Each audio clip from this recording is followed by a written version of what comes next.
how to recover deleted items on Android. So without any further ado, let's get started. Simply head over to your gallery application, and inside your gallery application you can find, if you're using Android, you can simply click on the hamburger icon and you can click on the recycle bin icon, and as you can see here, everything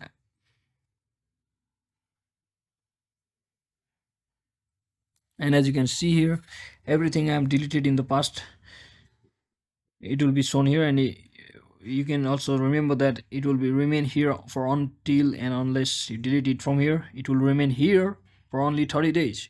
So keep that in mind, and you can simply, to recover any file from here, you can simply click here and restore file here, and you can simply head back to your gallery, and as you can see, this has been reappeared in my gallery like this. So it has been successfully restored.